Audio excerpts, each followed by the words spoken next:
be helpful, and then we will again let you know when we're started.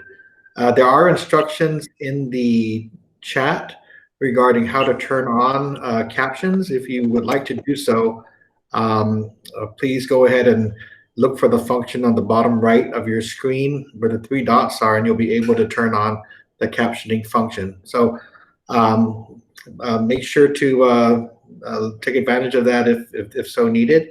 And we will be using the chat function as well for any other questions, comments that you would like to add during the discussion. So if you give us maybe 3 more minutes, and then we'll get started. Thank you.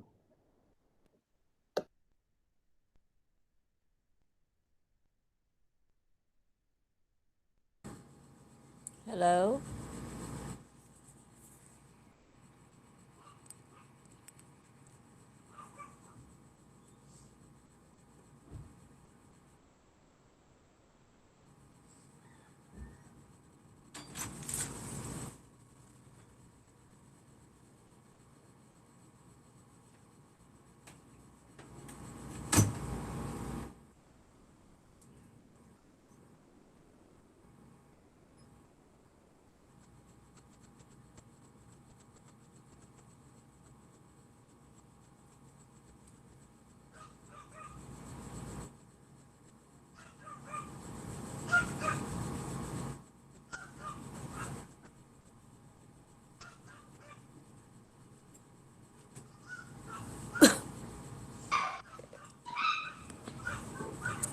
For those of you who've joined us, if you could kindly also put your microphones on mute, that'll also ensure that we can hear the presentation when it starts as well as the Q&A. So if you could kindly put yourself on mute, that would be wonderful. Thank you.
Okay, we'll go ahead and get started. So I'd like to welcome everybody this evening. Thank you for joining us.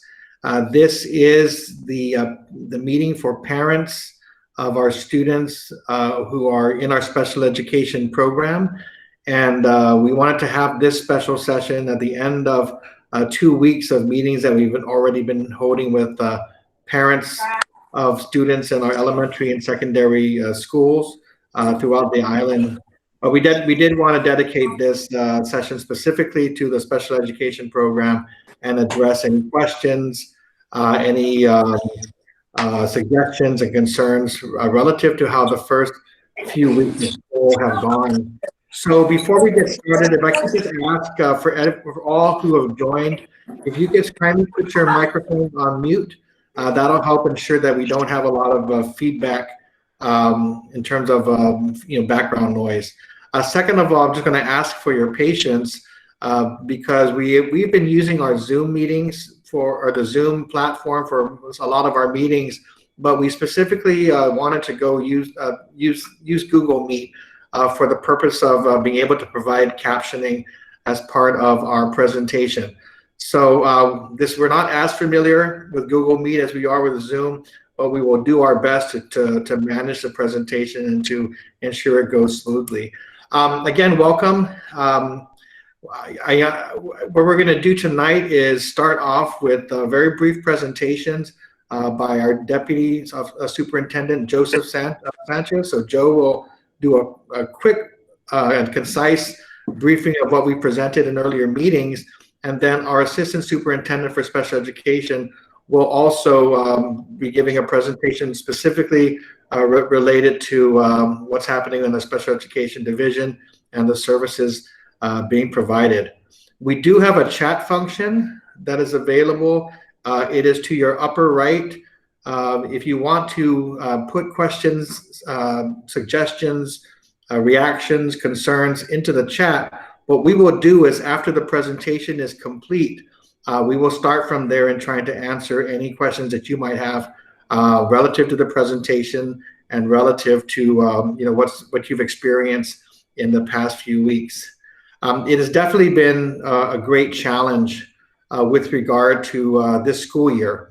I mean, we spent a lot of time this summer preparing for what we knew would be a tumultuous and very unpredictable school year. We tried to provide 3 models of learning that would be available to all students. However, as all of you know, as we entered the first week of school, we were already going back into P-Core 1, which prevented us from having face-to-face instruction, and eventually also temporarily suspended our hard copy distribution and really forced us to do what we're doing right now and trying to expand our online model of learning. And that's been difficult for all students and all families and many teachers, of course, and administrators as well. Having said that, we are very aware that when we see these challenges are even further exacerbated when it comes to our students in our special education program receiving services, receiving related services, many of which happen, face-to-face and in our schools. And really being limited with regard to face-to-face instruction has made it very difficult and challenging to try to make the adjustments. So what we're going to talk about today is basically what we've done to try to continue education and continue our services to our students in the midst of this pandemic and in light of our current P-Core 1 situation. We really want to understand, what you guys have been going through with parents in trying to communicate with your schools, in receiving the instruction and the services that you've been promised. And this will give us hopefully a very good read as to where the adjustments need to be made in order to make sure that we are working very closely with you as as parents and also as members of the school community to continue to ensure that we serve all students. So we'll get into some of the details later. I think also in the chat, we encourage everybody to work directly with your schools when it comes to the issues affecting your student. But we do have a central office hotline that we have been making available for those who have been unable to resolve or receive responses quickly from the schools. That hotline number is 300-1536. And there is also an email for that hotline, which is info@gdoe.net. And we have central office staff who are manning those, the phones as well as the emails to be able to work directly with schools to provide a response within 24 hours. So that's been our goal. So before we get started, again, let me welcome also, we have our board members joining us. They've been very interested in the input from parents and have really been with us the entire 2 weeks and definitely have joined us to hear from our families of our SPED families and our SPED students. So I would like to give our chairwoman an opportunity to welcome everybody. So let me ask our chairwoman, Ms. Maria Gutierrez, if she'd like to say a few welcoming remarks. Mrs. G.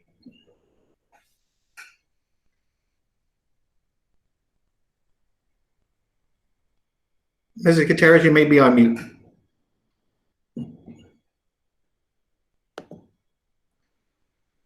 I think she left Okay, momentarily. It looks like she left the meeting. Yeah, okay, she's probably reconnected. Let me go ahead and ask Ms. Carla Borja, then our parent representative on the board, if she'd also like to give a few remarks as well before we get started. Hafa Adai families, thank you very much for joining us. It's definitely been an unusual couple of kids get back to school, get back to online learning, try something different. And again, we continue to ask for your patience. Please share with us tonight what is working for you, your teams, your family, and also share with us what isn't really working and what challenges you may have. Again, specific instances should be directed at your school administration. Otherwise, please feel free to email or call the hotline number or email address. Thank you. Let me also, thank you, Ms. Carla. Let me also recognize the presence of Ms. Lou Beneventi on our board, as well as Ms. Feli Angel as well. I think those are the only ones I can see. Still trying to navigate Google Meets. So without any further ado, let me go ahead and just start the presentation. It'll be a brief presentation, again, by Deputy Sanchez, as well as Assistant Superintendent Yolanda Gabriel. And then we want to get to the discussion part as soon as we can. This session is being recorded, and I believe it's being live streamed through YouTube, but it will be available in a recorded fashion for those who would like to access it later, or who would like to share it with fellow parents. So when this is all done, we will also provide instructions as to how to be a part of that, share the discussion later on. So with that, let me ask Deputy Joe Sanchez to go ahead and take it from here.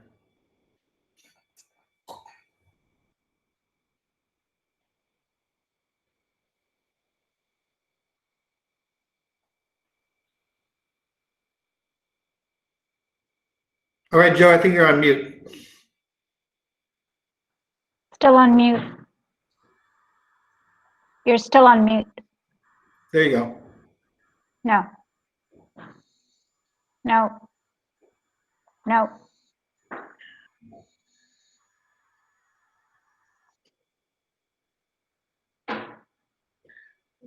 Joe, I think you're still on mute, so you might have to test your mic again.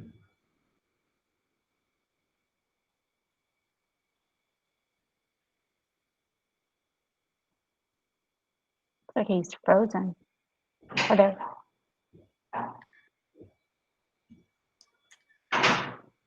No. Please He's still on excuse mute. distance learning in real time. Joe, are you There able you to? go. Oh, there. Oh, almost. Okay.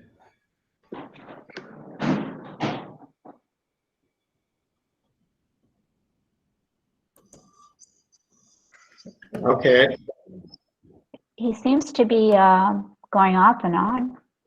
Okay. Yeah. Let's see if we can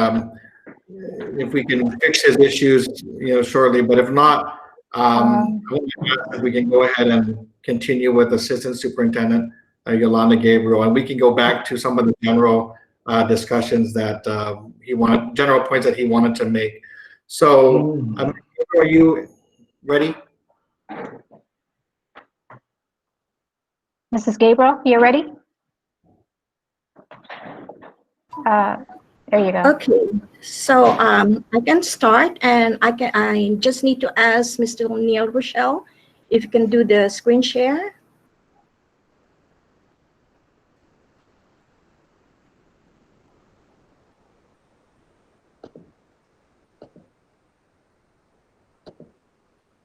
Neil?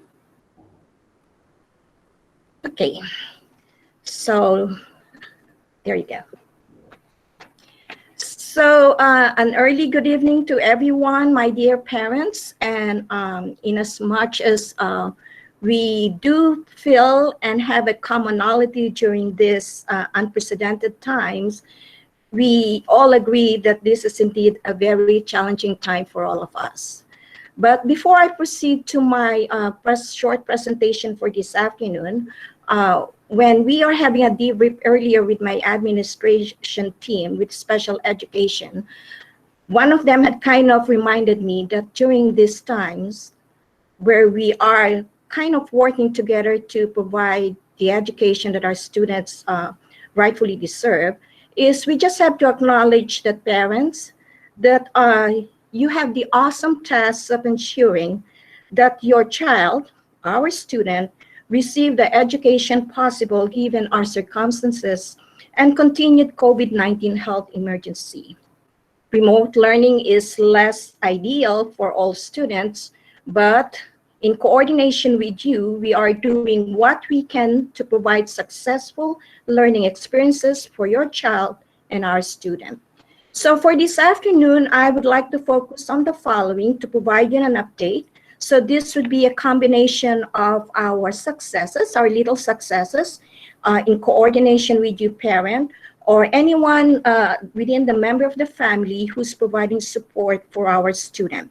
So focusing on teacher preparation, interim IEPs, online learning, update on the devices or assistive technology equipment, transition services, related services, evaluations, and personal protective equipment as it is best equipped for students with special needs. So let's start off with the teacher preparation. Okay. So prior to the opening of the school year, our teachers and service providers were provided with a variety of professional development training in remote teaching, use of Google Meet and Zoom for video conferencing, Google Classroom, and interactive Google Slides. Additionally, all our staff attended training from the Compliance Office on the process for interim IEPs.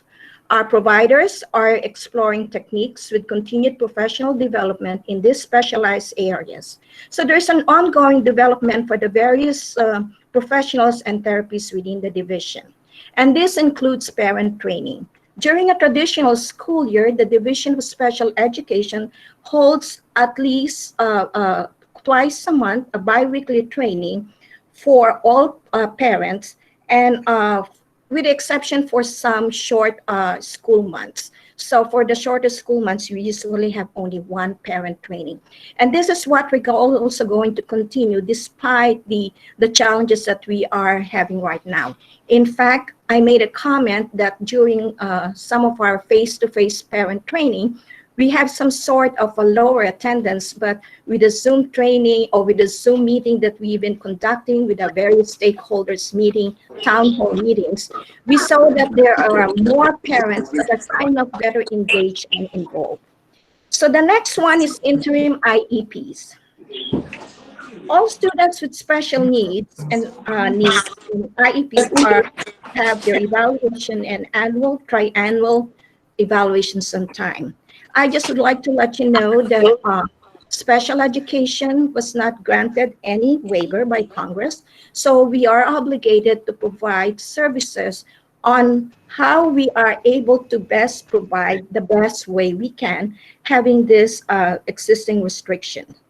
So in order to address our current situation with remote learning, all students are to have an interim IEP in place. Our consulting resource teachers, CRTs, IEPCs for the elementary, and service providers are coordinating and are participating in these meetings. In fact, meetings have been going on since the early part of August, and we are mandated that we are able to complete this in due time. So in these meetings, along with the parent guardians, are to agree what services are to look like and how they will be delivered. So special education is following the SAFE model of learning used throughout the school. The interim IEP addresses the particular adjustments needed to provide the various services during the pandemic. With reference to online learning, we have some students that have successfully participated in remote learning for their special education related services, along with regular class participation. But we have to admit that while there were bumps along the way, the experiences are becoming more and more positive as time goes on. We're not going to deny the fact that we still struggle, we'll still work and coordinate with you parents on how we're able to best address this need. As you are well aware, our biggest concern is for families that do not have devices for online learning or even internet services to make connectivity possible. While the department is currently pursuing solutions to access for students, including community learning centers and distribution of laptops, the division has an added responsibility. The Office of Special Education Programs, known as OSEP, has not given any relief to IDEA mandates. And these mandates are those mandates compared to the general education program. Every day, we are unable to connect with students. We are concerned about the inability to provide services. Therefore, the Division of Special Education of the Guam Department of Education is working to secure internet services for any student with a disability in GDOE that needs connectivity to fulfill the IEP requirements. We hope this will be home internet services for the remainder of the school year. Similar to the district-wide initiative, we are looking at eligibility for internet services and criteria that we'll use to determine if it is appropriate for us to provide internet in the home. We go next to the devices, and for some, the assistive technology needs. No different than our general education population, not all students have a device at home to access remote learning options. We hope to provide student devices in the near future. Some of these devices are in the schools already, assigned to students, and need to be picked up by the parent or guardian. Students will receive devices from the district that are in need.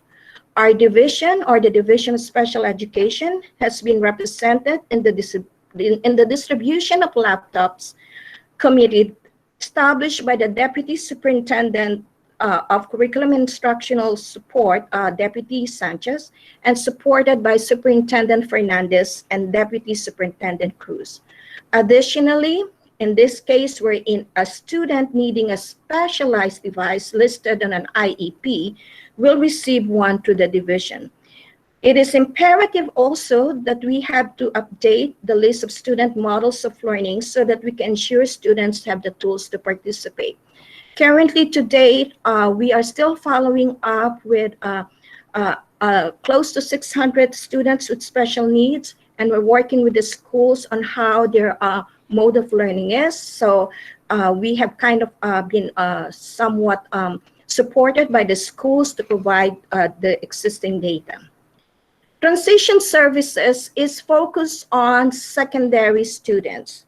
So we know for a fact that transition services will be delivered in a different form and fashion. And so we have to explore new methods to deliver transition services. In this case, we have also the support of the National Technical Assistance Center for Transition, and also funded Technical Assistance Program Center that kind of provide guidance to our secondary IEP, secondary consulting resource teachers, as well as resource classroom and some general education students.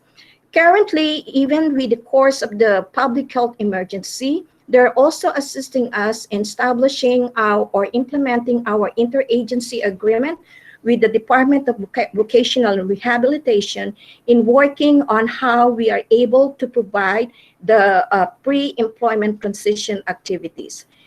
Also, a National Center WINTAC, or the Workforce Innovation for that provides support to DVR, is also assisting the GDOE. Now, the next one is on related services, to which I will be assuming that a lot of parents have some sort of need to be better assured that related services are being provided. While these unusual circumstances have not changed the right to a free, appropriate public education known as FAPE, and the least restrictive environment, or the LRE, for children and students, these unusual circumstances did change. What the special education and related service will look like and how they will be delivered.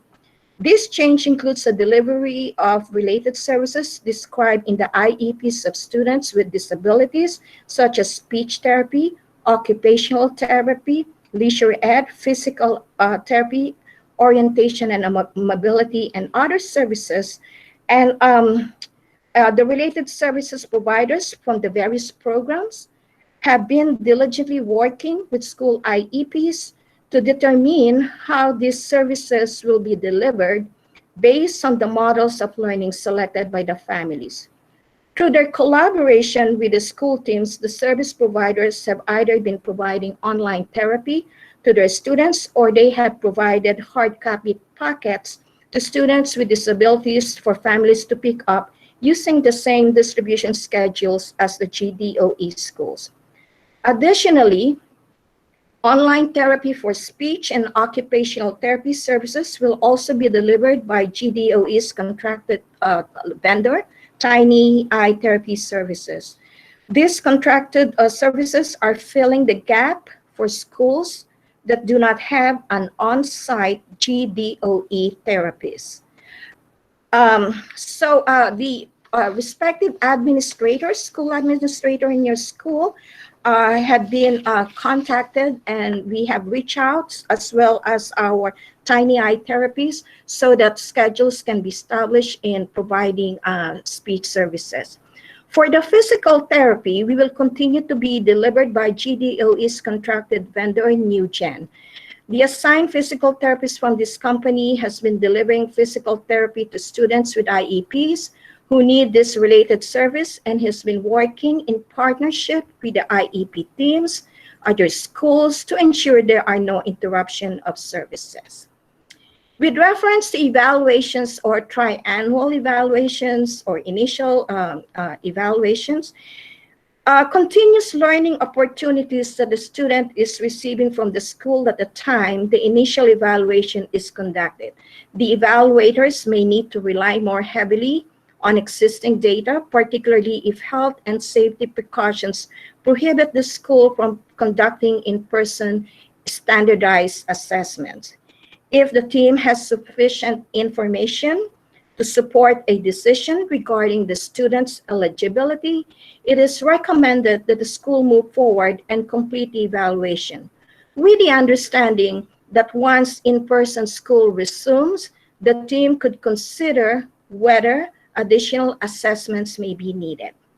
And lastly, for personal protective equipment or PPE, health and safety considerations remain a priority for your child and also for those who are supporting the teaching and learning of your child. And it must be in place to the extent feasible, including physical distancing recommendations and a need for PPEs such as cloth masks or face shields in providing specially designed instruction. Students who are unable to consistently wear PPE or maintain physical distancing due to sensory, behavioral, or other disabilities, corresponding accommodations and adaptations are recommended per the CDC guidance and standards. Now, if health and safety is indeed a major concern, it is advised that it is likely that the student may need to change model of learning for educational services during the school year. So I hope that the short update that we had kind of provided you some sort of information on what's going on this past few weeks. The guiding questions that we have for this afternoon's engagement that we have is aligned to what we had been using during the past few days. We have kind of, shared some of the good things that have been happening. We do understand that there's a lot of work to do. It's our utmost sincerity that we say that we miss our students.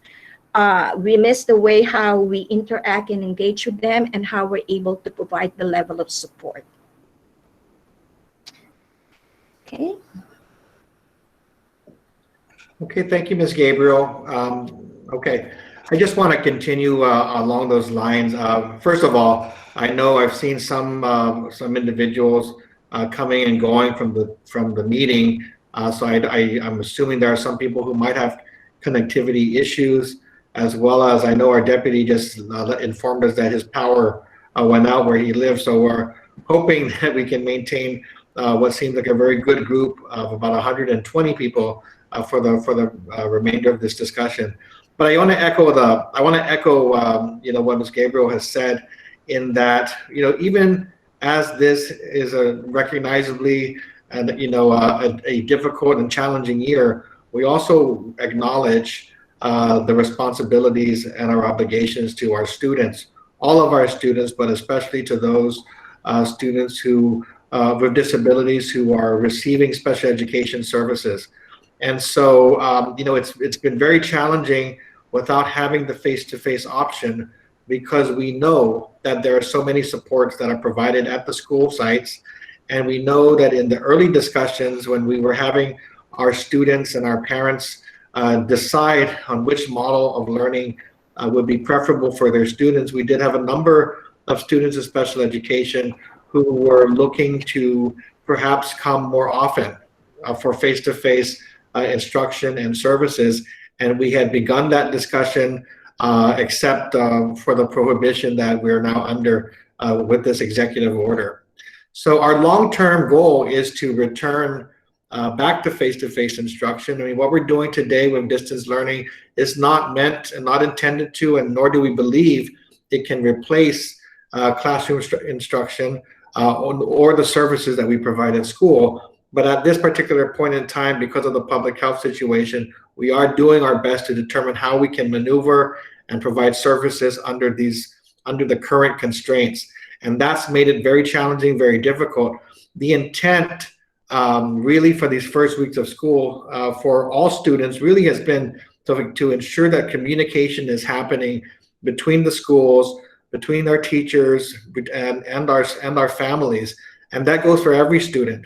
But we understand in particular with our special education students that the goal for this first few weeks is to reassess how we can continue to provide services in this environment, in a distance learning environment.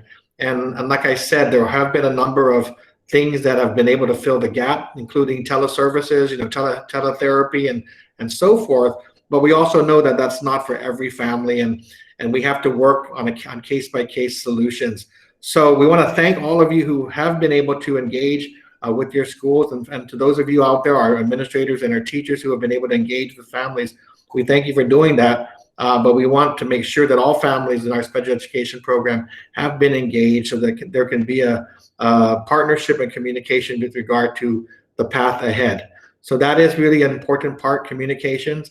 And then, of course, really determining the scope of services that can be made available during this time before we are able to return to in-person instruction.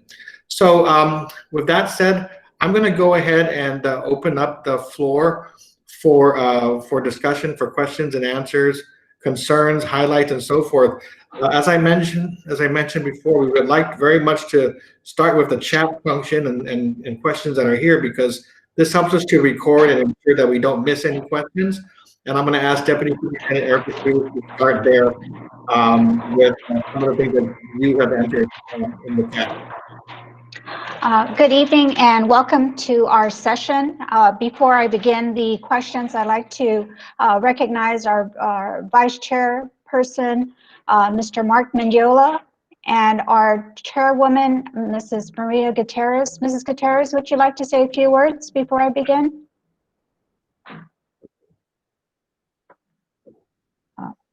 You're on mute.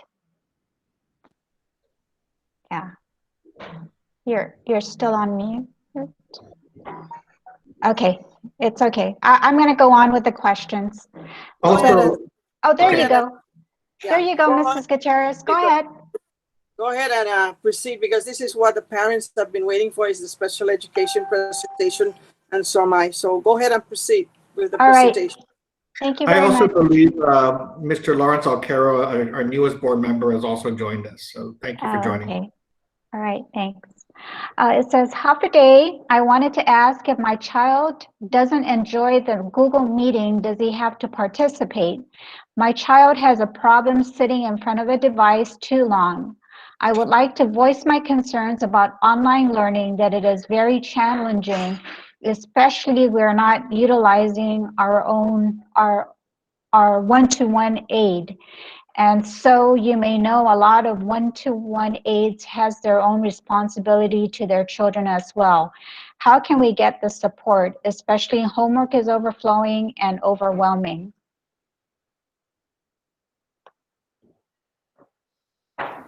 Mrs. Gabriel, We go ahead. Our resource classroom teachers were we were able to train them, as well as some teachers were in. There would be some sort of a family support plan that needed to be established, so that at least in working in coordination with the parent, we are able to provide the threshold for the child. So the family support plan, and we have shared that from our last town hall meeting, wherein it's indicated there the priorities, the support, and who would be the one who would be providing as the coach for the child.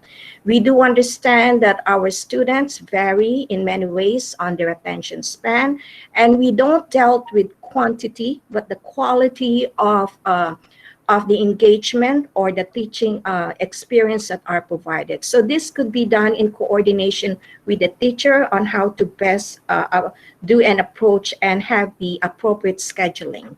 So I welcome you parents to visit our GDOE website. We have also, from our last town hall meeting, we have shared our parent guide, which we called Moving Forward, Parahita Monya, wherein various questions and answers are there for your information. Okay. I would also like to suggest that you communicate with your child's teacher, and perhaps there'll be an alternative way that your child can receive lessons. And so it's always good to continuously communicate with your child's teacher, so that they will be able to address the situation that your child is experiencing. Obviously, it's very difficult to sit in front of a laptop or computer screen for a very long time, especially those whose attention span may not, do so well in front during this type of setting. So I think it's important that you communicate with your child's teacher, and so that he or she will be able to assist you. This is from Juan Desalon, and it says, thank you to the resource team at Antolon Middle School, Baker, Chargaloff, Choi, Lujan, and Santos, along with administration, Cruz, Perez, and Guerrero, for getting my child situated in this new learning environment since day one of this school year. So thank you very much. I believe Gayleen Cruz is on this chat. So if you can send that message to your teachers as well as your school administrators, Mrs. Cruz, that's great information. This one is looking for advice when you have multiple children that needs one-on-one help and support with their assignments. I have 5 children doing online remote learning, 2 children under IEP, and 2 more children that aren't under special education but need constant help to get through their assignments. Also, my son, Katsuri, just started his freshman year in high school, and I still have not been able to get in touch with his new IEP coordinator. So as I have shared earlier, it's really kind of a very busy time, because we are all, the schools were advised to address existing IEPs, update them, and develop the interim IEPs. So if your child's school has not communicated with you, you can send us an email at sped@gdoe.net, and we're going to assist you to connect with your school. That's sped@gdoe.net, ma'am? Yes, Deputy Cruz. The next question, my daughter has been transferred to public school. She was diagnosed with dyslexia. I was expecting an IEP, but because of the second lockdown, we were never able to do so. She was supposed to do face-to-face, but she is now doing online learning with her teacher and is the only student. Although this is great, I still have not heard from the special education teacher to discuss a plan. Please help me understand the steps. I'm worried that the method of teaching for her learning disability. A transferee to the public school that has an IEP would be having a 30-day diagnostic assessment, and the diagnostic assessment would include whatever existing documents that you have from the previous school. So your child's consulting resource teacher that addressed the case management needed to schedule a meeting to address the diagnostic assessment and to kind of provide what are the comparable services that the GDOE has in line with your child's previous school. Again, please be kind to kind of email us, and we're going to assist you to connect you with the school team, and so that your child's transfer status gets to be somewhat addressed, and as I've said, that we are able to align whatever comparable services the GDOE has that your child has been receiving from the previous school. With regards to dyslexia, so from my understanding, I'm just assuming that your child is under the handicapping condition specific learning disability, to which the process, the learning process, the thought process would kind of be a challenge for your child. So we are going to the school team would be addressing existing goals and objectives, and again, how we're able to align to whatever we have within the GDOE. All right, thank you. And this is from Desmond Cook, along the lines of what I said, and I think this is referring to the question from Vadine Vince Guerrero. What works for me is that I work closely with my children's teachers, Head Start, SPED coordinator, and speech therapists. I want to thank them for all that they have helped me with our son. So thank you, Mr. Cook. This is from Vadine Vince Guerrero. I would like to follow up from our last meeting. I believe this is for you, Superintendent. I would also like to follow up from our last meeting about childcare for online services at home, especially families, single parenting who has to work and provide for their families. Do we have to resign from our jobs? What revenue will we have? Have you touched bases with the governor or lieutenant governor about my concern? I appreciate it if you can navigate us to what to do and how can we get help. Thank you. I remember this question. Yeah, we recognize that this is a difficulty for all families, and for those who have to go to their jobs, but also are limited in having to help their kids at home, whether it's online or with hard copy distance learning. So when we first planned for the opening of the school year, in recognition of that, we wanted to be able to offer, 3 different models of learning to account for the fact that some of our parents were wanting their children to return to in-person instruction, albeit with safety parameters in place to mitigate the risks associated with COVID-19. So we spent a lot of time, planning that out and, implementing and designing the safety parameters in the schools to ensure that we would be able to have some form of face-to-face instruction. So unfortunately, due to the executive order, that's no longer available. And so during this shutdown, we've been only able to provide, hard copy or distance learning, which of course puts the parents, all parents, I'm a parent, I know some of the board members are parents as well, puts pressure on us to find a way to, do our jobs as well as watch our kids at home and ensure that they're attending school. We did raise with the Lieutenant Governor suggestion by some of our child care providers whether or not they were able to provide for some services to school-age children. I believe that they're authorized to provide services to children below the age of 12. And the last that we left it was that I believe that they did get approval from the federal agency, that I believe is HHS, that they would be able to use block grant funds for that type of care, whether it's during the day where parents are need to work, or after school, or so forth. So these would be entities that normally would provide infant and toddler care, but because the daycares have not really seen a lot of the younger kids come back, they've been looking for opportunities to serve older kids, and we do think that it's possible. We would have to circle back to see whether that is part of the strategy that the governor would like to do, and whether there are entities who are willing to provide this type of support. As far as DDOE, we do not provide, any childcare as part of this response.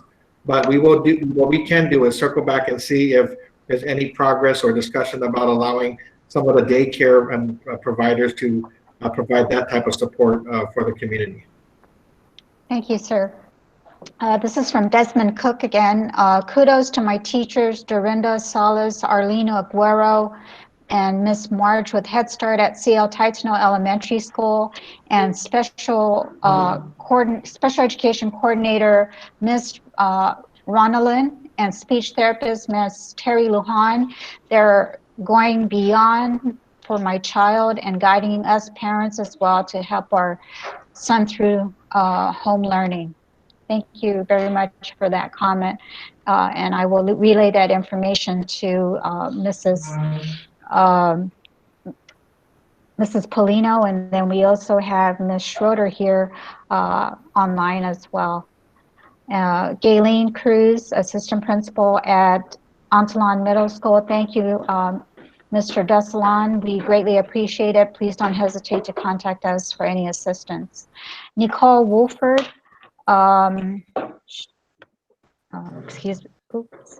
excuse me. Nicole Wolford, I'm sorry. I'm grateful that we have the Tiny Eye program providing occupational therapy at home for our special needs children. But because they are coming out of New York, the time difference doesn't give me much options as far as scheduling. I was only given hours between 9 a.m. to 11:30 a.m. Monday, Wednesday, and Friday Guam time. But I work 4 a.m. to 1 p.m. every day except Wednesday. So now my son will only receive one session instead of the 3 that he is supposed to receive. Would you be able to address that, Mrs. Gabriel? Okay, so what we can offer is we could connect with Tiny Eye to somewhat maybe identify additional therapies that are within maybe in the West Coast, considering the time difference, so that we are able to better support our students. But also, since the therapy is being received at home at this time, maybe we could explore other time options outside of the school day, maybe after the school hours or so. But logistically, it will just some sort of a scheduling process that we're going to consider. I hope that the parent kind of send us a quick email or message so that we can follow up with the therapist and also the company, exploring Okay. other time. So you'll be able to accommodate this parent? Yeah, we will work on, Okay. maybe working with the company. Okay, and once again, the email address is sped, Yes, S-P-E-D, at gdoe.net. Yes, ma'am. Okay, thank you, Markeisha. So Desmond is your son, got it, thank you. This is from Darlene Strumler. My child has expressed to me several times that he misses working with a teacher. Part of his IEP is to have one-on-one time with his teachers. He also does not have books and is one of those learners that would like to use a book, but the school only has a class set. So we do understand that it's such a social distant environment that that we are kind of, operating right now. However, there are some engagement activities that maybe your son and your teacher and your son's teacher is able to kind of, access on to kind of, address that particular need of your child. Because as I've said, it's a very social distant environment that we are operating, but I hope that does not inhibit us to be kind of, adjusting to the social needs that we all have. With regards to the books, I understand that Deputy Joe has kind of, is addressing that one. And it's our hope that a set for your child to be sent home can be made available in due time. We'll follow up on that one. Yeah, if I could just say a couple of words relative to what Deputy Joe Sanchez was going to present. He was really going to talk a little bit more, I mean, just briefly about the general supports that are being provided to all students during this time, because what special education, our division is doing is building around those supports. So when it comes to the hard copy instruction, yes, we have utilized, are utilizing our ESF funds to procure textbooks and other instructional materials that will be made available to all, for all students. And so that includes general classroom students or special education students as well. And that's also the same with regard to this expansion of online learning. When it comes to just the general student laptops that we are anticipating distributing, that also, the count that we've provided also includes, our special education students. So what's happening is we're coordinating between our special education division and our curriculum and instruction planning group to make sure that that special education students don't get lost within that discussion in terms of receiving the general supports as well as the specialized supports that our special education division will provide on top of what every other student is able to benefit from. So when it comes to those textbooks and hard copies, those will be part of what we're trying to provide, district-wide with some of the federal funds that have been provided. I believe the anticipated time of distribution is November. In the textbooks are reading, language arts, and math, if I'm not mistaken. This is from Markeisha. Markeisha Cook. You're all doing the best and giving us the best, especially in this time, and we appreciate all of you. Thank you, Markeisha. Wilma Kinata. First of all, kudos to all stakeholders who are relentlessly working hard to provide all students with meaningful learning despite the current health crisis. My question: if a student has severe multiple needs, disabilities, and online learning hard copy are not viable, is there an alternate plan on how to address the goals and objectives, which are mostly functional basic life skills? Some states, such as California, had allowed face-to-face instruction only for students with, I'm assuming, with a disability. It just said with Wilma, but I'm assuming it's with a disability. Okay, so Ms. Wilma, as I made mention earlier, it is our utmost sincerity that we miss our students. We would like to kind of work with them and serve them the way that we used to, but because of the existing public health emergency that we have, we are kind of, inhibited for doing such. Both the superintendent and I is acknowledging the fact that if not of this situation, and it's the traditional way, then it would be good for all of us. But just like you, we are also challenged on how we're able to serve our students. And with the guidance from the U.S. Department of Education, our Secretary Betsy DeVos, there is a mandate that we have to provide support to our students. It may not be the same way as we were used to, but in a different form and fashion, and the best way that we can in good faith effort. So we continue to explore alternatives and options on how we are able to better support your child the best that we can in these unprecedented circumstances. Let me just add, because I think that's a very direct question about face-to-face instruction, and I want to just be very clear about it. Obviously we planned for it, and we had hoped to do some version of it. Because of the public health emergency, and what might be different from some other states as well, is that there is an executive order that very specifically prohibits face-to-face instruction.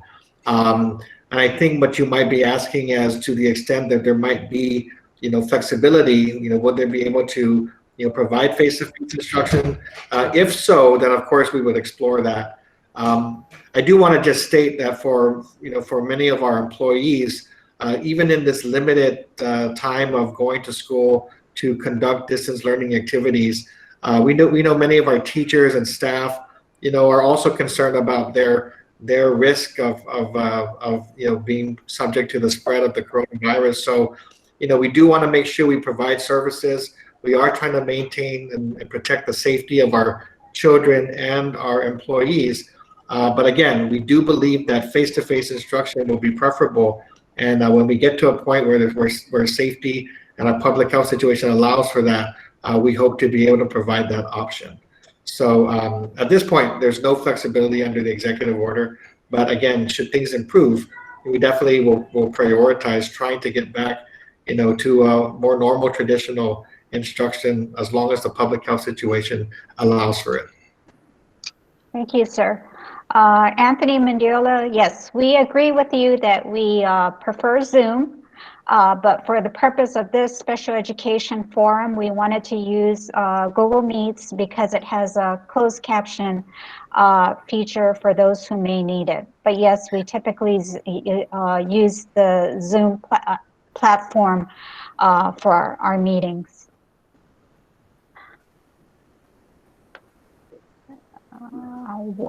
This will be recorded. This will be recorded, and it is being recorded, and will also be posted on our YouTube site. So hopefully, when the recorded version may be, we're hoping maybe the rest of the sound might be better, but we'll see how that goes. Carla Borja, for my middle schooler, I asked each teacher to add the one-to-one aid to each Google Classroom while in class. We introduced the one-to-one aid to the students and explained what his role was. In addition, we schedule a separate chat or Google Meet to go through assignments. Great suggestion, Carla. Thank you for that. Can I say that, we do, just from the standpoint of design, I know Deputy Joe Sanchez would explain this if we were able to reconnect. From the standpoint of our design framework, we do allow our schools tremendous flexibility in serving the needs of students. So when it comes to the issue of scheduling, when it comes to the issue of workload, the number of times that the classes meet virtually, when to schedule the hard copy distribution, and how to provide supports, including with our limited term employees. A lot of that takes place at the school level. So again, sharing ideas and suggestions would be helpful as schools work together to try to figure out best practices in this environment. So we definitely would love to share these ideas with other schools if they're not already doing so. Thank you, sir.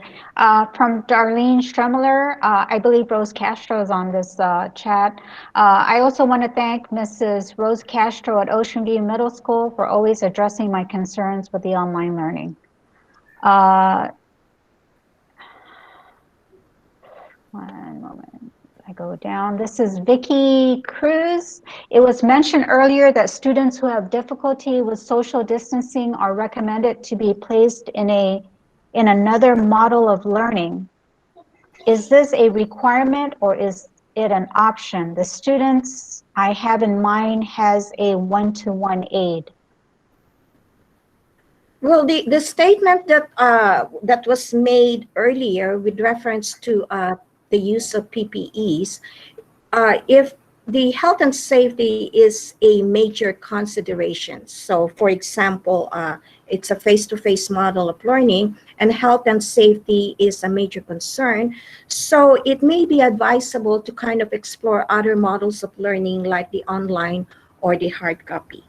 So just like what we have right now with the pandemic, situation that we had, in order to curb whatever the increase or the infection rate, there is a greater need to be everyone to, for the most part, be staying at home. So it's an advice, a consideration for those who were in safety and health issues matter a lot with reference to the student.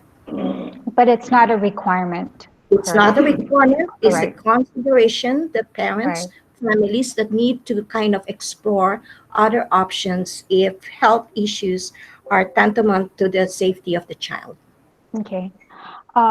Mike and Katrina Sina, we agree with you. I guess the more people that go on Google Meets, the reception becomes a little more difficult. So if I guess for the next meeting, the request is to possibly switch to Zoom instead of Google Meets. And so that's something that we might want to consider if and the only reason why we're using Google Meets is because of the closed captioning that's provided and not provided on Zoom. And which was requested as a support from our Correct. prior meeting. So, but we'll learn from this and see what else we can do to ensure that we can have broad accessibility to these meetings. Thank you, though. Vicky Cruz says, regarding my earlier question, this applies to a student with face-to-face instruction having difficulty with social distancing, being recommended to change to online or hard copy learning. Is this a requirement or option? We answered that, correct? Correct. Yeah, okay. Gayleen Cruz, the assistant principal at Antolon Middle School, said at Antolon we include our one-to-one age just recently to their students' Google Classroom. So thank you. Darlene Stremler, I just wanted to know that my son had summer school and he was allocated 1 hour and a half with his teacher every day for the extended school year. I just wanted to know if GDOE would be able to hire teachers so that some of our children that really need the one-on-one education can get it. So instead of summer school, they can be extras throughout the year. I'm asking because I was supposed to write you all about getting my son a paraeducator due to him being 2 grade levels behind. So summer school, as for special education, that's extended school year. And it's clearly defined on what are the goals and the plans for every extended school year. And that is the reason why an allocation on 1.5 hours is kind of addressed, because during the previous ESY, we have a smaller population that we were able to work with, plus addressing the need for the specific goals and objectives. So, and that is the reason why there was some sort of that a setup or arrangement that was made. Also, during the extended school year, the Division of Special Education was afforded that advanced step up on how we are able to provide services on an online medium. And it became some sort of a practice or a step up for us, especially for resource classroom teachers, to kind of, somewhat refine the practices that we have, notwithstanding that, of course, that we have to extend it to the other colleagues within the teaching group. And so, again, parent, it's somewhat also an arrangement that can be made with the teacher, but at the same token, there is the need to be part of that classroom structure, that we just don't want to kind of, be disappear, and be for the younger kids to kind of develop also their social skills within this different platform. This is from Carla Borja. The special education folks at Antolon Middle School do a daily check-in with a short video message. This alerts my child that it is time to work. It is great that we can replay the video and then when he is ready, my child clicks the I am here today button and our school day begins. That's great. And that would be nice because just like being in the general classroom, there are these anticipatory sets that we kind of set up the stage for our children, our students, in order for them to be ready for class or their lesson. Okay. From Darlene Stremeler, the second part of my reasoning for an extra person is to help my son, to help teach my son was because of the new subject he's getting as a new middle schooler. He is overwhelmed. I would like to know if there's money to hire teachers like when summer school was available. Again, for the summer school or for in anticipation for the extended school year, it's a plan that we would like to address the earliest possible time. Normally, we start planning on it at the beginning of the new year, like in January. And it's our hope that we are able to kind of entice or invite teachers to work on an extended time. So our challenge is really, for those teachers who are kind of, choosing or exploring the option of having that break. But nonetheless, we are blessed with a few of them who manage to stay and provide support. I just would like also to kind of share with you, parent, that once this situation improve and we revert to the traditional session that we have, there will be some sort of, again, addressing the existing IEP of your child and kind of, now it's in a full-blown implementation, and at the same time, a time wherein in our normalcy, we are able to determine whatever additional accommodations that we are able to extend to your child. So again, this would be an IEP team determination once normal school operations come about. All right, thank you. Mike and Katrina Sina, and the Google Meets has increased issues with reception and clarity, and they're talking in reference to student learning and not this meeting in particular. And so with reception and clarity, which is severely restricting accessibility in viewing the one-to-one aid. If someone does not have the same clarity issues with Zoom and closed caption isn't as useful, is switching to this platform an option even prior to Zoom adding a captioning feature? Yeah, I think, well, first of all, that's a good, thank you for that suggestion and raising an issue that I know we've heard also from others about the use of Google Meet versus Zoom. So that's something we'll have to discuss internally. I know that we have been using Google Classroom just because, we already operate with the, basically the Google Suite of products. So our email system is through Google. And of course, it integrates with all the other, programs there. But let's look at that. I think what you're asking for is the option of using Zoom. I know Anna Bermudez says there's a possibility of streaming from both platforms, so maybe that'll be an option. But we'll discuss this actively based on that input, because I think we did hear that from other students and schools as well. So it's something we'll have to do and see if we can adjust to that option. We did actually. Okay, yeah, sorry. One of the members of the SPED admin team is Neil Rochelle.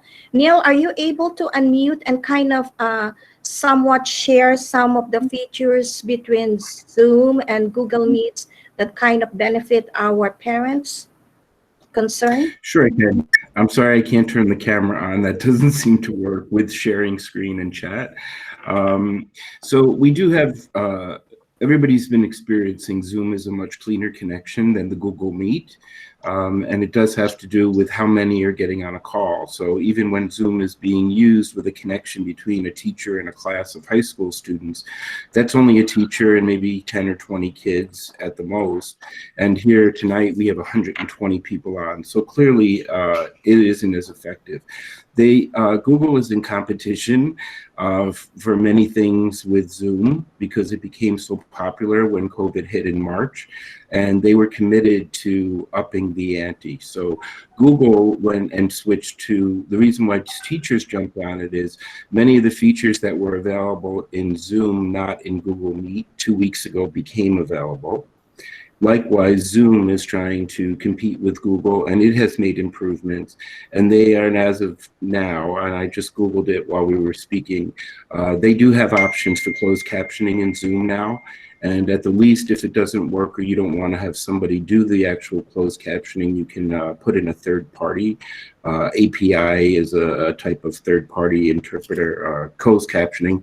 So we can look into that with Isa, who does a lot of our media stuff, and I'm sure that we could find a solution. As far as the teachers go, that's really mixed in what they're comfortable with. While Google Classroom has an automatic meet button to schedule a video conference, many of our teachers who do prefer Zoom use it with Google Classroom. The challenge with Zoom for older students has to do with class time. So most of our teachers have the free version of Zoom, and that maxes out at 40 minutes. So if you're trying to do a 50-minute class, those are the classes that seem to be moving over to Google Meet because it's an unlimited time. Thank you, Neil. Thank you, Mr. Rochelle. You're welcome. Okay, so this is from Wilma Kanata. I'm a teacher who delivers online learning from 8:30 to 2:45. It is extremely challenging as a parent of a student with severe multiple disabilities in,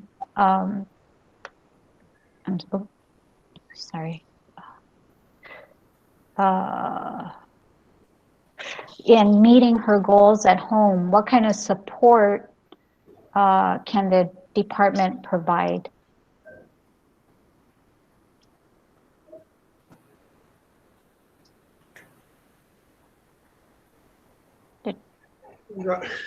I was going to see if Gabriel was going to jump in there.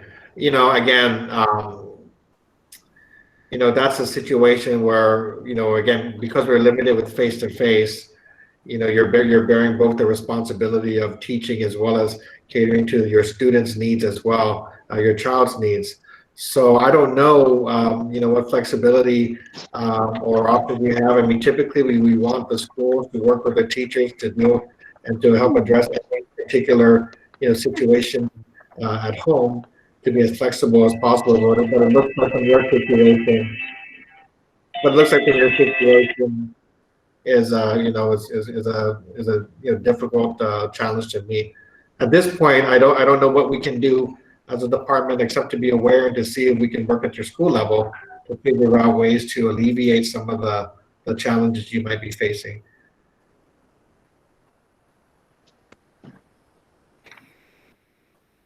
That's all our questions. Unless if you'd like to unmute yourself and ask a question, you're more than welcome to do so, but there's no other questions on the chat. I believe I've asked all the questions. Yeah, we've typically gone to about 7 o'clock, so we're here for the next 20 minutes if there's any more questions. But I just want to say, you know, our goal right now, and we, you know, in working with SPED and our schools, our special education division, has really been focused on how do we ensure that we've reached all of our students and families to at least have the flow of communications going with regard to services, the interim services that we can provide. So we'll be checking in with the special education staff as well as the schools to really try to ensure that that communication is going. And, you know, there are a number of students, just like we have with our general education students, a number of students that we've had difficulty contacting at all, you know, since the beginning of the school year. And so that's another area of focus that we will be you know, looking at trying to address in the coming weeks, just to make sure contact is established for those families as well. Is there anybody who would like to Sir, come on? there's a question here. Lunch, will lunch delivery resume? So that's a good question, and I think that's something we need to discuss with our food services team. So my understanding, again, if I'm correct, is you're talking about the summer meals program and being able to deliver those using our special education buses and our bus drivers to deliver. So it's taken us some time to just actually get to the Friday distribution of non-perishables, and there are a number of issues still associated with that we have to work out. But one of the issues we will raise in our next discussion will be whether or not it is possible to resume, at least on that Friday, delivery to our families. What we are doing right now is trying to deliver 5 days worth of non-perishable food items to families to get them through the week in terms of additional food support. So thank you for raising that, and it is on my radar for discussion for the next, hopefully we'll be able to address soon. That's that's it, sir. So again, we'll be here, I guess for the next, if I can ask our SPED folks to hang out here a little bit for longer for 20 minutes. If there are any other questions that need to be asked. So we're not in a rush. We have 20 more minutes to go through, but anybody who wants to ask a question, now's the time. My what? Darlene said she has 18 questions. I said, go for it. Is there anybody? I know our board members are also on, and I know some of our board members have been really focused on special education services as well. And I don't know if they would like to either reflect on some of the discussion today or say anything, share anything further. Any of our board members would you like to offer a few words? Can I just say a few? This is Mark Mendiola. Go ahead. Yeah. Yeah. All right. Thank you, Soup. As a parent with a child in the special ed program, I completely understand a lot of the challenges, and I'm glad that we're having these discussions. Continue to work to continuously improve it. It's a real challenging environment, in terms of the resources that we get. My child is a senior at Teason High School, and I just gotta say that I'm very pleased with the supports that we're getting from our teachers in that area. One thing that's really helped me up, at least at the high school point, is the WhatsApp chat group, where I'm able to communicate with the teacher on real time if there's an issue, aside from, and that's including part of my child's IEP. So if my child has an issue or has anything specific, that I can engage with the teachers, and the teachers are really well versed in it. We're just trying to adapt with the technology that we have out there. But WhatsApp has been very helpful for me in the high school area. I don't know if that will work in the elementary, but just engaging with the teachers and stuff like that. And I think that would be, if that can help someone out, great. The other thing too that's really been helpful for me is just that constant communication, especially with the assistive technology devices. When we see things out there like the textbooks and stuff that needs to be uploaded, those are the things that we get those supports. But the system has worked for me, and we'll continue to advocate for the folks out there that need the extra assistance. So thank you for you guys' time. I know this is all for the parents out there, but we'll continue. I know the board is going to continue to look at special education as and ways that we can continually improve despite some of the challenge we're faced with. Thank you. I just have to say as well that with all students during this time, communication is really a focus for us. Because of the distance learning, we're not there. We don't have the daily interaction. So we want to encourage parents, and I know this group of parents, of course, are probably very already involved and engaged. But we are asking parents to really feel free to communicate with the teachers and the administrators whenever they have any concerns or questions that they need asked. I mean, in the past, it may have made sense to some parents to wait, until parent-teacher conference or into, further on into the quarter to raise the issue. But, at this point where we're not seeing each other on a day-to-day basis, we just think it's important for teachers and administrators to be aware of any issues and things that need to be resolved. And that communication, we hope, will address some of these issues early before, before they become bigger concerns.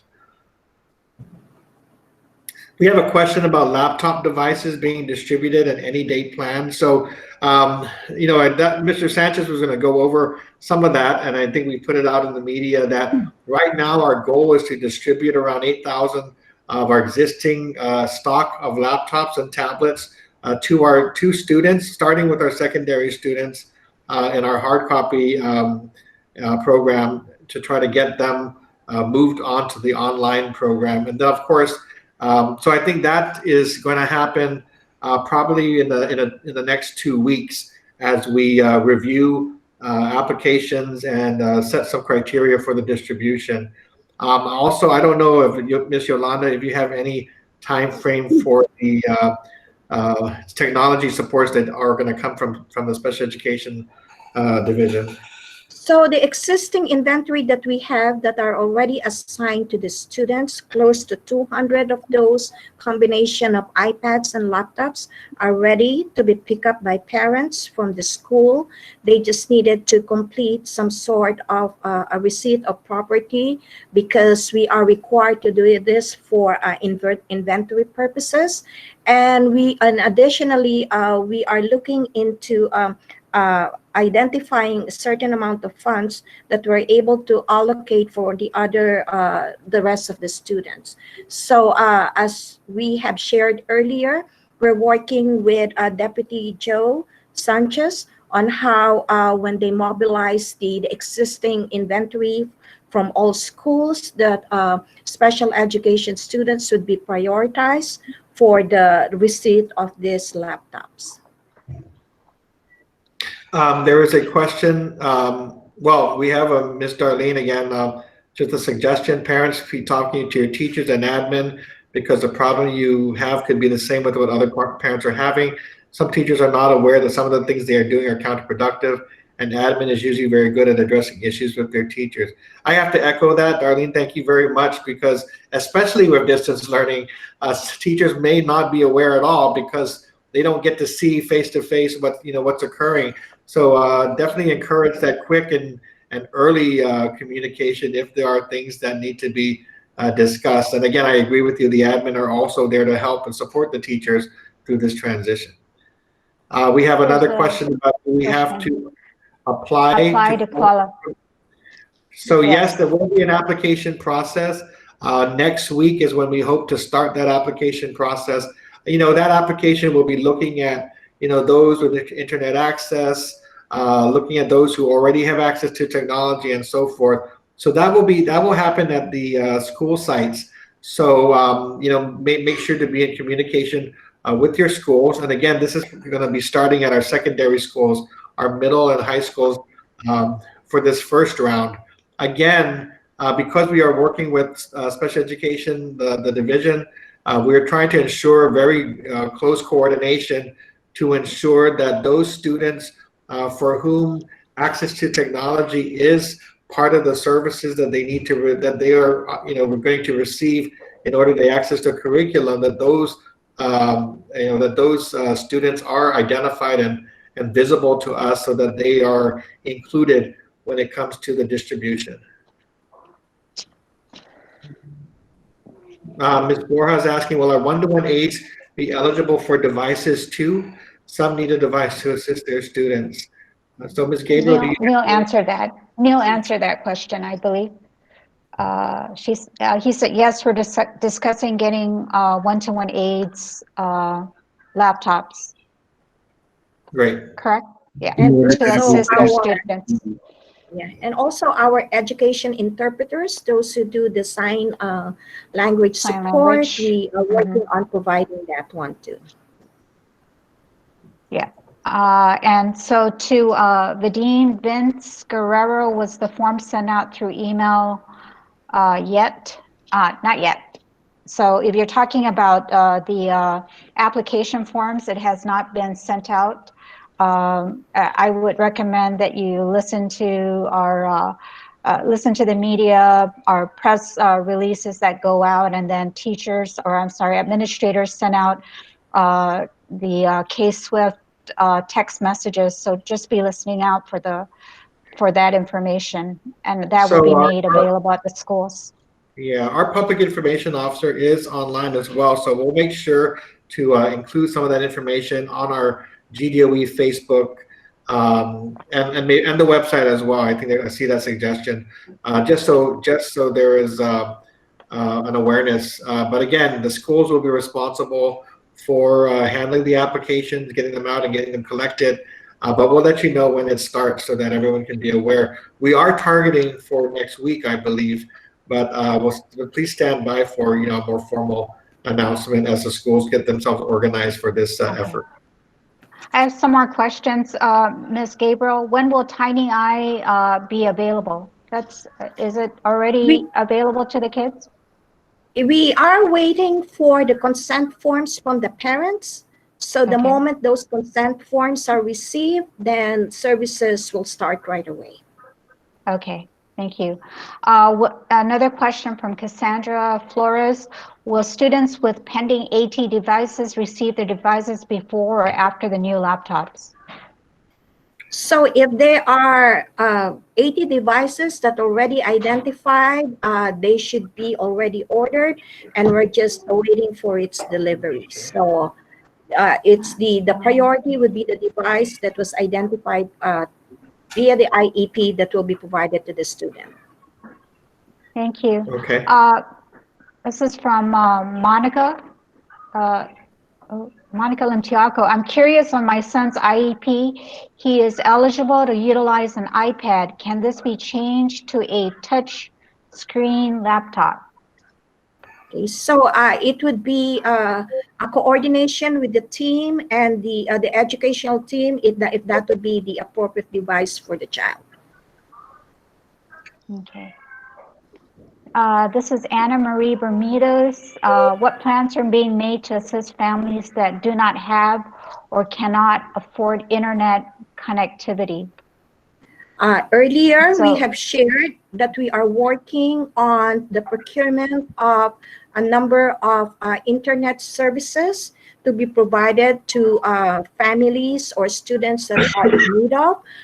Just like there will be some sort of a requirements or a criteria when we are able to have some sort of establish this work with the internet provider, because this would be like if we are going to be having the necessary criteria, for example, coverage for one, because families should be understanding, but there are certain parts here in the island that are kind of within the packets or outside of the perimeter of the internet coverage. So just as long as it's within the coverage. And of course, consideration would be given to students to which they are not able to access the learning communities established by to the support of the ESF fund as well as the governor's initiative. So we are working on that one, and as what we've said, it would follow the school year that the internet connectivity will be there within the school year.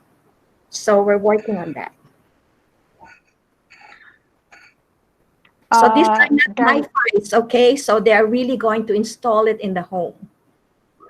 Yeah. So again, with our ESF funds, a lot of the focus for us really has been on equipment.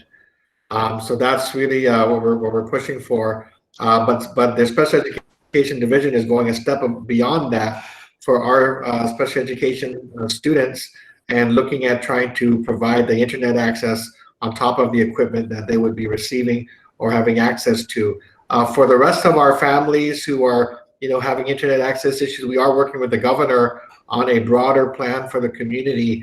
But luckily, I believe the special education division will be able to tackle that, issue earlier than for the rest of the students who will be needing to be supported as well.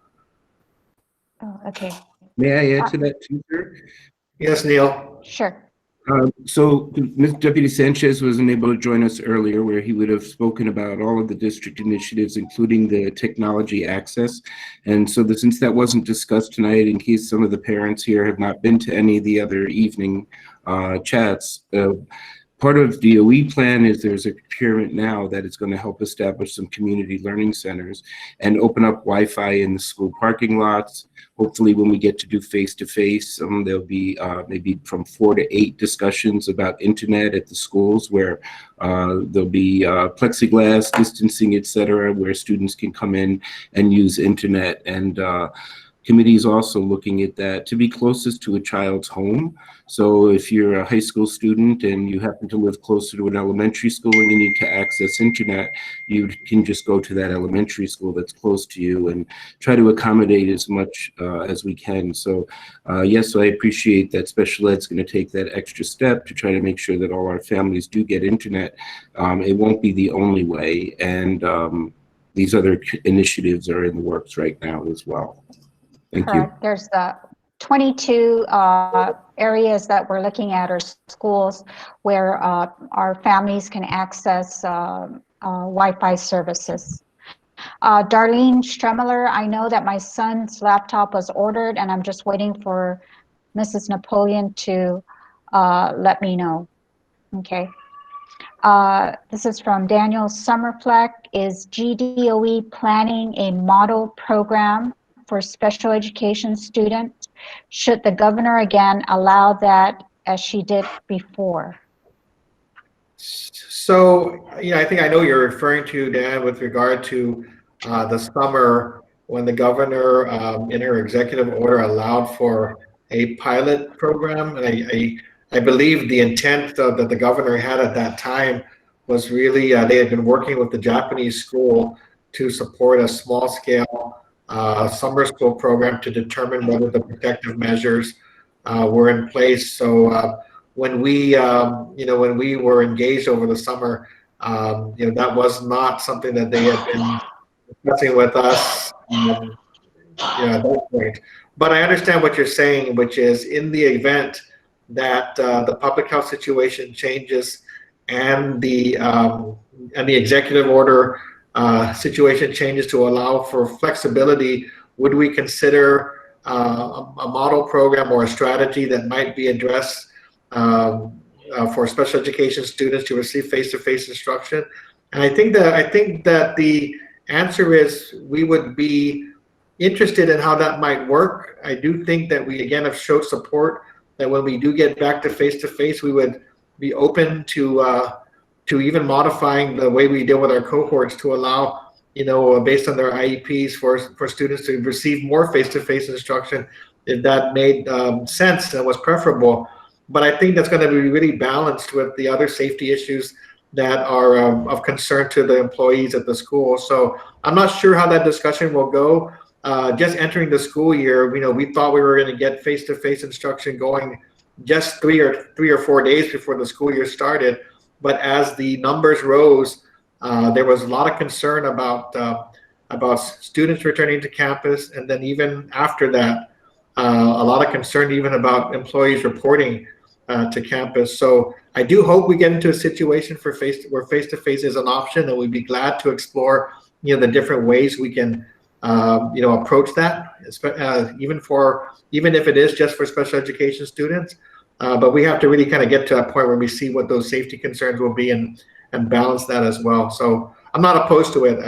This summer was just more of a reaction to the public health situation and trying to retool our entire organization for reopening. But I see what you're saying, and again, we're not closed to it. It's just a matter of getting to a situation where we get that flexibility and can really assure that we're also addressing the safety concerns for both our families and our employees in any return to the campus.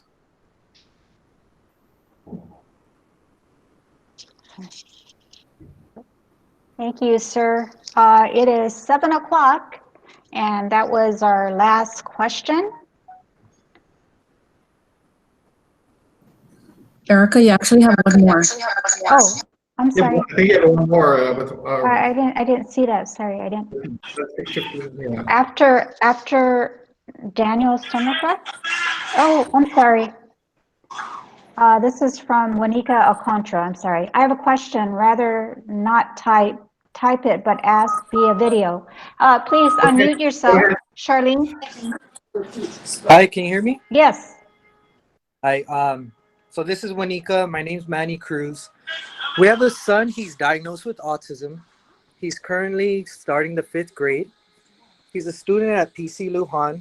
Awesome people there, awesome staff, faculty. Our question is more towards the future, going back to normal when he does go back into school. My question is, are you guys doing anything to help retain one-to-one aides, or if not, hire more one-to-one aides? From our experience, from kinder to now, he's been through roughly 8 one-to-one aides, and every time he gets a new aide, it kind of hurts him. Sets him back. Yes, he has Yeah. to not start all over, but he has to get used to them. They have to get used to him, build up that routine, and it's a lot of work. I commend the people at PC Lujan. They're doing awesome, doing what they can do. But yeah, so I just wanted to ask, is there any work being done to help better retain them? From what I hear, word of mouth is basically the 1-to-1 aide position is not a permanent position. So Correct. our experience, they're always, and I don't blame them, they're always leaving for a better opportunity. Right. We've had maybe 2 or 3 1-to-1 aides leave to become a regular 1-to-1 aide.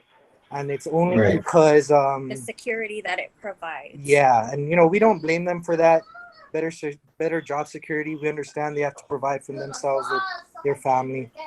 So yeah, we're just wondering, is there any works to better retain, if not to hire more? Right.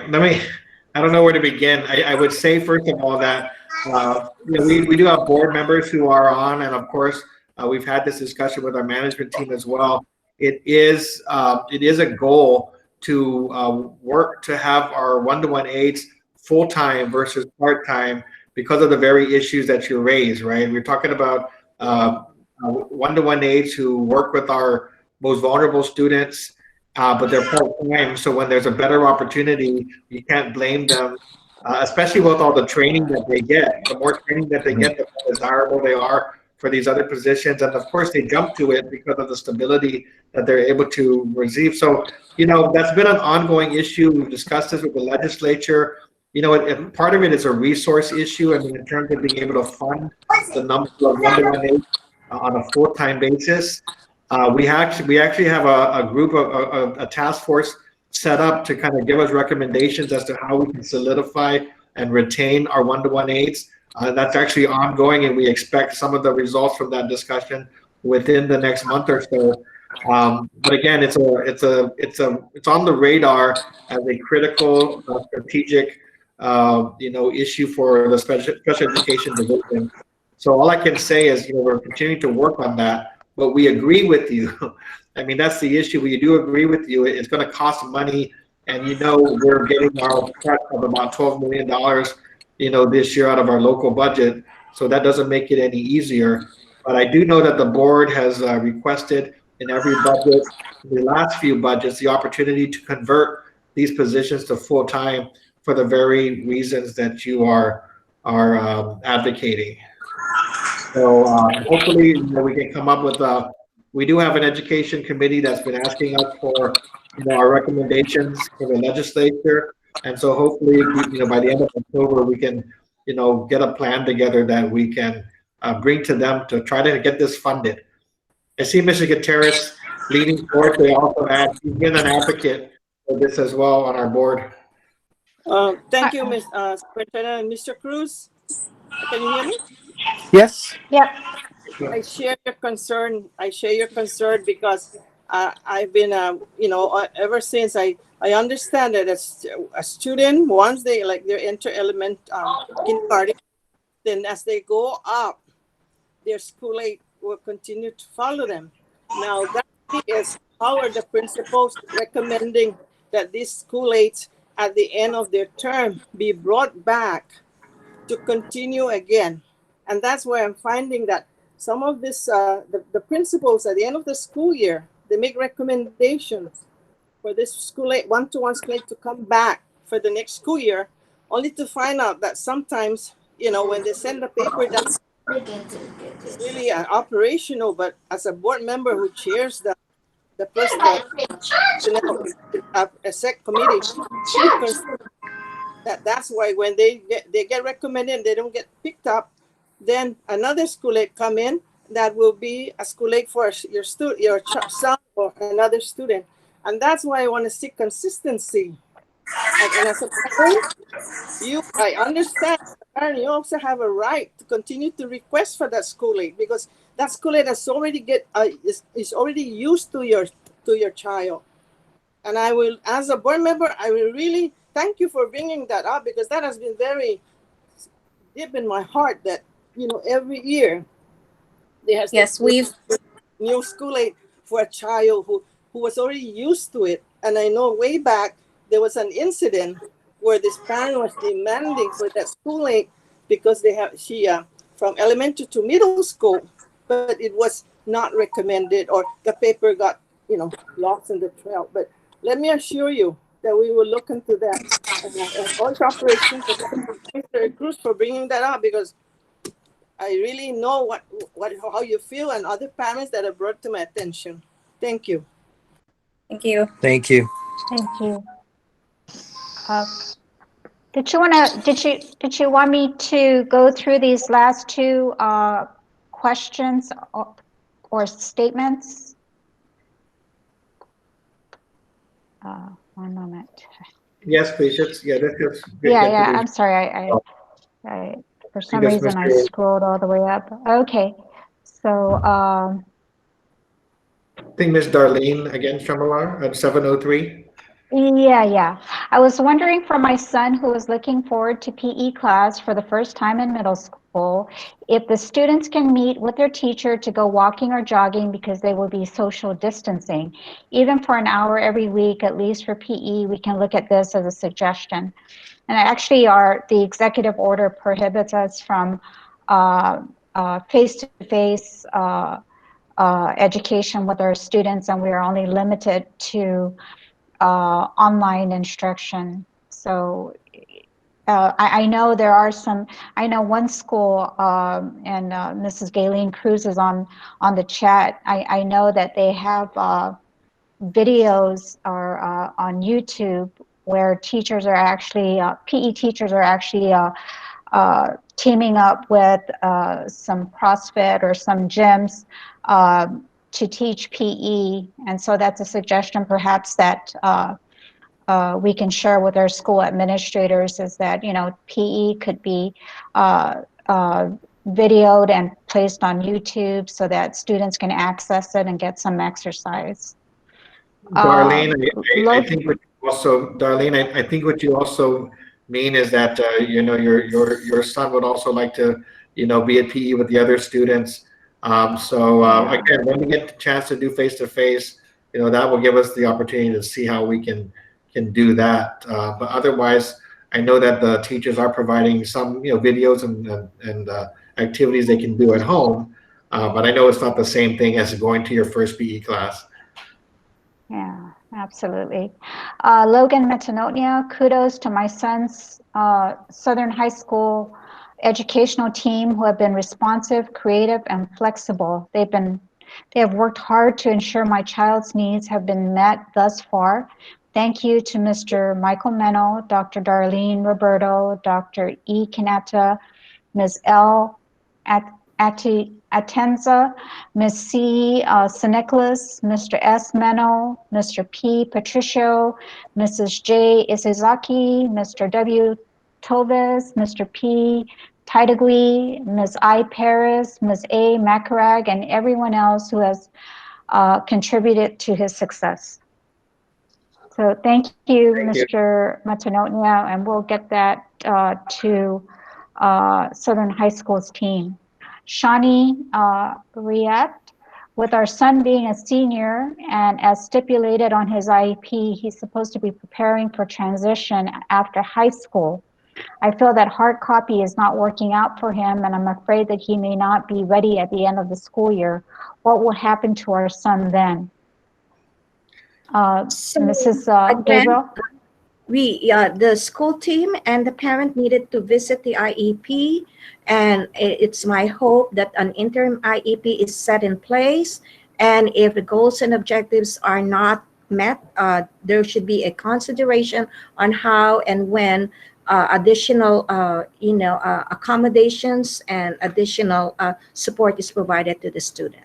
So it would be an IEP determination. Right. Thank you. Anthony Mendiola says, thank you to GDOE for trying your best. Kudos to Tamuning Elementary team for being very responsive. Ms. Masnayan and Ms. Torino. Darlene says, thank you. And David Atenza says, thank you. And I think that's all of the questions. Oh, and from John Fernandez. Oh, sorry, that's our superintendent. I'm just kidding. Thank you for all the parents and also for the administrators and teachers and staff who may be on today. Just to thank you for participating. And it really is important to be partners and to work as partners this school year. So this will be one of many conversations that we will continue over the school year. Hopefully, we'll be able to do it with Zoom if this hasn't worked out. But again, if that's it for tonight. Again, thank you for joining us, and we'll continue to work to improve the services we provide to all of your children and our students as well. So again, thank you. Have a wonderful evening, and stay safe. Thanks, everybody. All right. Thank you very much. Thank you. Thanks, everybody.